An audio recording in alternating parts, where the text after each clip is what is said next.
Okay. So content எழுதணும். வேலைக்கு போயிட்டு சாயந்தரம் 7 மணிக்கு வீட்டுக்கு வந்துட்டேன்னா 1 hour ரெஃப்ரெஷ் ஆகிட்டு நைட்டு ஒரு 8 மணிலேருந்து ஒரு 12 மணி வரைக்கும் ப்ரொமோட் பண்ணிட்டு இருந்தேன். Okay okay. ஸோ இப்படியே ஒரு 2 வருஷம் போயிட்டு இருந்துச்சு லைஃப். அதுக்கப்புறம் தான் வீட்லேயே ஃபஸ்ட்டு நம்பலை.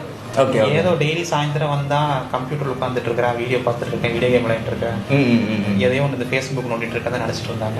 அன்னைக்கு இன்டர்நெட் காஸ்ட் ரொம்ப ஜாஸ்தி. நான் டெய்லி வேஸ்ட் பண்ணிருக்கேன். பிஎஸ்என்எல் இன்டர்நெட் பிளான் தான் போட்டிருக்கேன், ஒயர்டு லைனு. அப்போ வீட்லேயே கொஞ்சம் ஒரு வருஷம் பெருசாக நம்பிக்கை இல்லை. அந்த யூஎஸ் ப்ராஜெக்ட் படித்து முடிக்கிற வரைக்கும் ஏற்கனவே 4 வருஷம் காலேஜ் படித்தது வேஸ்ட்டு, நீ வேறு 5000 சம்பளத்துக்கு வேலைக்கு போயிட்டு இருக்கிற, உனக்கு கொண்டு பிஎஸ்சியில் கொண்டு சேர்த்தணும் அப்படி இப்படின்னு வீட்டில் கொஞ்சம் பேச ஆரம்பிச்சிட்டேன். நான் எதையுமே காதில் வாங்கிக்கல.